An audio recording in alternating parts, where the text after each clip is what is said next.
9월 8일 월요일. 과학과 신앙. 대부분의 사람들은 과학과 신앙은 양립할 수 없다고 생각합니다.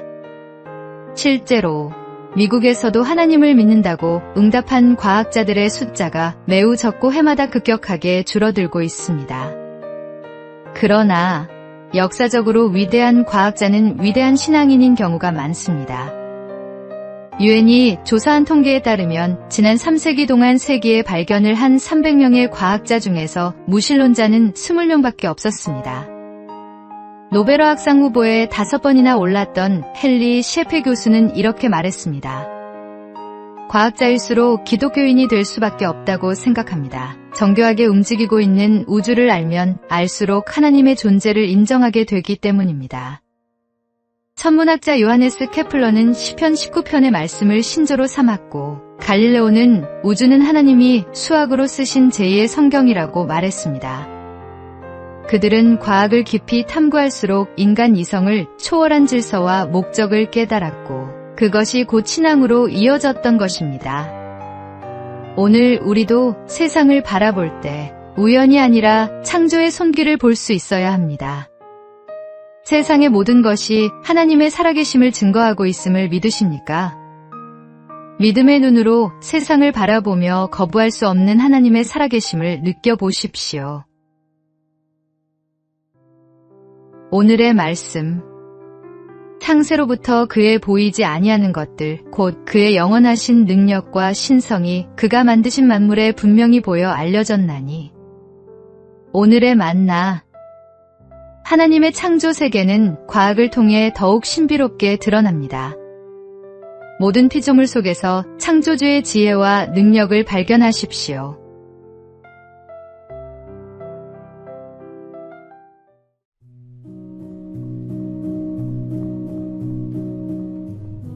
(9월 9일) 화요일. 문서, 전도의 힘. 하나님은 세상을 창조하신 유일한 하나님이시며 성경은 유일한 진리입니다. 그러나 세상이 변하면서 하나님을 예배하는 형식과 전도 방식은 계속해서 달라지고 있습니다.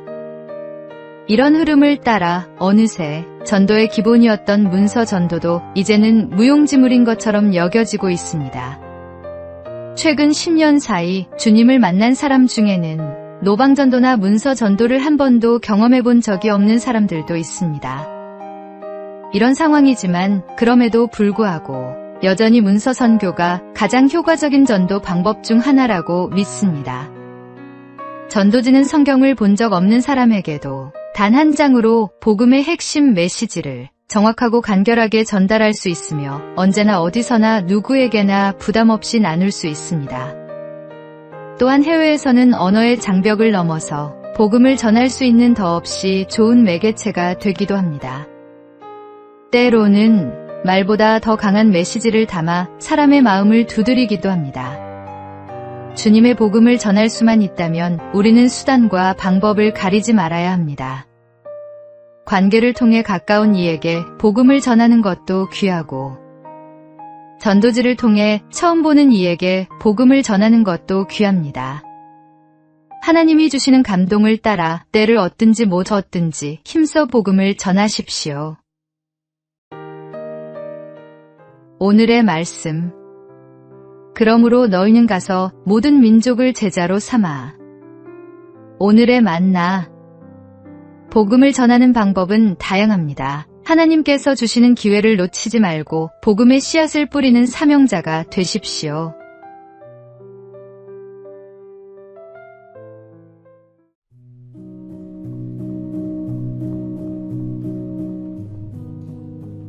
(9월 10일) 수요일. 희생으로 이룬 화합. 도시샤 대학교는 기독교 정신으로 세워진 일본의 명문대학입니다. 처음 학교가 세워질 당시 여러 가지 문제들이 일어났고, 그 문제가 갈등의 원인이 되어 직원들과 학생들이 파벌을 이뤄 다투었습니다. 하루는 총장인 니즈마 조가 대학의 모든 사람을 불러 모아 엄포를 놓았습니다. 이렇게 분열되어서는 결코 명문대가 될 수 없습니다. 이번 사태의 주모자를 아주 엄벌에 처하겠습니다. 말을 마친 니지마 총장은 교정에서 꺾어온 굵은 벚꽃 나뭇가지를 들고 앞으로 나왔습니다. 모든 책임은 총장인 제게 있습니다. 제가 부족해 여러분을 하나로 만들지 못했습니다. 그리고 그는 피가 철철 날 때까지 자신의 종아리를 후려쳤습니다. 그 모습은 단순한 자책이 아니라 공동체를 위한 진정한 회개의 표현이었습니다. 학생 8명, 직원 2명으로 시작된 작은 학교를 명문 종합대학으로 성장시킨 동력은 니지마 초대 총장의 희생과 섬김, 그리고 그로 인해 이뤄진 진정한 화합이었습니다. 희생할 줄 아는 사람, 겸손한 자세로 사는 사람이야말로 사람과 사람의 관계를 회복시키고 무너진 공동체를 다시 세우며 주 예수님을 다른 사람에게 소개할 수 있는 사람입니다.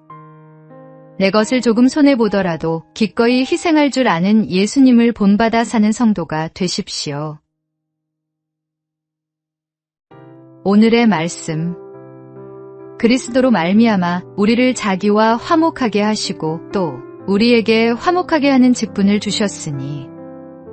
오늘의 만나.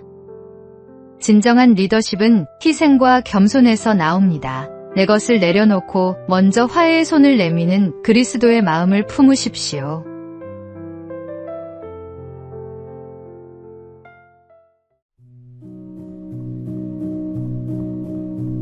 (9월 11일) 목요일. 신앙의 고수가 되는 길. TV 프로그램 생활의 달인을 보면 평범한 사람들이 한 분야에서 놀라운 경지에 이른 모습을 봅니다. 그들에게는 공통점이 있습니다. 무한 반복의 노력, 강한 도전의식, 그리고 실수와 시행착오 속에서도 겸손히 배우려는 자세입니다. 이를 통해 우리는 스스로에게 질문하게 됩니다. 나는 신앙의 고수인가? 아니면 아직 하수인가? 신앙의 고수란 단순히 교회 생활을 열심히 하는 것이 아닙니다. 내적으로는 성령으로 충만하고 외적으로는 그리스도의 향기가 물씬 풍기는 삶을 사는 것입니다.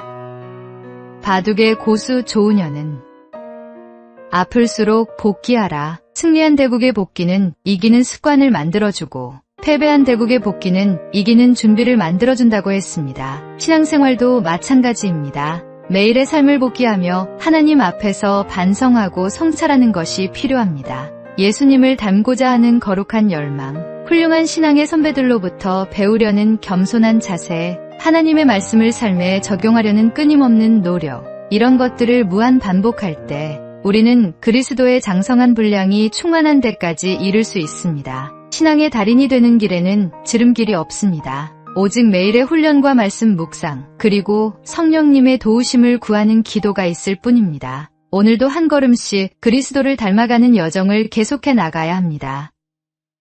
오늘의 말씀. 우리가 다 하나님의 아들을 믿는 것과 아는 일에 하나가 되어 온전한 사람을 이루어 그리스도의 장성한 분량이 충만한 데까지 이르리니. 오늘의 만나. 매일의 작은 순종과 훈련이 모여 그리스도의 장성한 분량에 이르게 됩니다. 오늘 하루도 주님을 닮아가는 작은 걸음을 내딛어 보시기 바랍니다.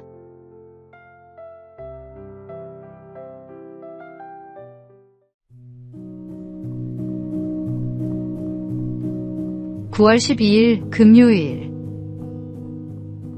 나이 듦의 은혜. 세월 앞엔 장사 없다는 말처럼 사람들은 노화를 두려워합니다. 흰머리와 주름, 구부정해지는 등을 보며 나이 드는 것을 부정적으로만 생각하곤 합니다.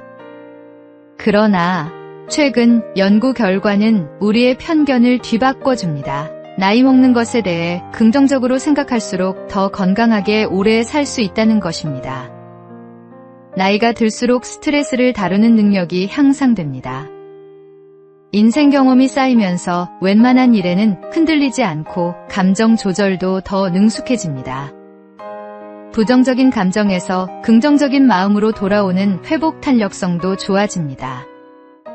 특정 기억력은 줄어들 수 있지만 인생의 지혜와 지식, 상황 대응 능력 같은 결정 지능은 오히려 자라납니다. 성경은 늙은 자에게는 지혜가 있고 장수하는 자에게는 명철이 있다고 말씀합니다. 나이가 들면서 생기는 가장 큰 변화는 진정 중요한 것에 집중하게 된다는 점입니다. 시간의 소중함을 깨달으면서 가치 있는 일에 더 투자하게 됩니다. 하나님께서는 우리에게 세월을 허락하셔서 영적으로 성숙해 가게 하십니다. 젊을 때의 혈기와 조급함은 세월과 함께 지혜와 인내로 변합니다. 나이 드는 것은 쇠퇴가 아니라 하나님께서 주신 또 다른 형태의 성장입니다. 그러니 막연히 노화를 걱정하기보다는 어떻게 하면 하나님 안에서 잘 나이 들어갈 수 있을지 생각해 봅시다. 오늘의 말씀. 늙은 자에게는 지혜가 있고 장수하는 자에게는 명철이 있느니라. 오늘의 만나. 세월은 우리를 늙게 하는 것이 아니라 지혜롭게 만드는 하나님의 선물입니다. 오늘도 한 살 더 나이 든 것을 감사하며 성숙해져가는 내 모습을 발견해 보시기 바랍니다.